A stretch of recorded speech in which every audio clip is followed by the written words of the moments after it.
Hi friends, welcome to my channel. ఎంతమందికి gym jam pops గుర్తున్నాయి?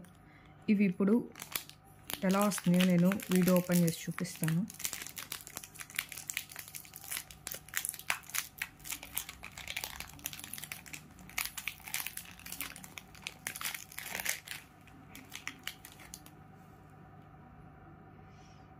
మీకు గుర్తున్నట్టయితే జిమ్ జామ్ పాప్స్ ఇంతకుముందు క్రీమ్ బిస్కెట్ టైప్స్లో 2 బిస్కెట్స్ వచ్చి లోపల క్రీమీ టెక్స్చర్ ఉండేది. ఆ తర్వాత ఈ జామ్ అనేది పైన వచ్చేసి మనకి కొంచెం షుగర్ స్ప్రింకిల్ చేసి ఉండేవాళ్ళు.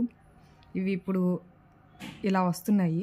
అంటే సింగిల్ బిస్కెట్ వచ్చి లోపల మనకి ఫస్ట్ క్రీమ్ స్టఫ్ చేసి తర్వాత ఇట్లా జామ్ పెడుతున్నారు. ఇవి టేస్ట్ ఎలా ఉన్నాయి ఏంటని నేను ఇప్పుడు చెప్తాను. టేస్ట్ అయితే యావరేజ్. ఇంతకుముందు నేను ఎక్కువగా ప్రిఫర్ చేసేదాన్ని.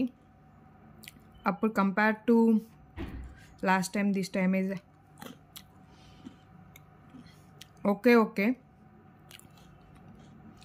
తినచ్చు. కానీ నాకు తెలిసి ఎవరికైనా గుర్తున్నట్టయితే ఇది చాలామంది ఇంతకుముందు చూసిన వాళ్ళు ఎవరైనా ఉండి మీకు అప్పటి ఫ్లేవర్ నచ్చిందా ఇప్పుడు ఫ్లేవర్ నచ్చిందా అనేది ఒకసారి కామెంట్ సెక్షన్లో అయితే కామెంట్ చేయండి.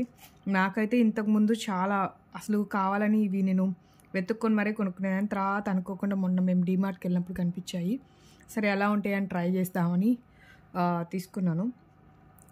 ఇప్పుడైతే మాత్రం యావరేజ్గా అనిపిస్తున్నాయి. ఇంతకుముందు డబల్ లేయర్ వచ్చి లోపల క్రీమీ అనేది చాలా ఎక్కువగా ఉండేది. ఫుల్ క్రీమ్ ఉండేది. పైన కూడా జామ్ ఫుల్గా వేసేసి దాని మీద షుగర్ స్ప్రింకిల్ చేసేవాళ్ళు. క్వాంటిటీ వైజ్ కూడా నాకు అదే నచ్చింది. మీకు కూడా ఇవి గుర్తున్నట్టయితే ఒకసారి ఎవరైనా కామెంట్ సెక్షన్లో కామెంట్ చేయండి.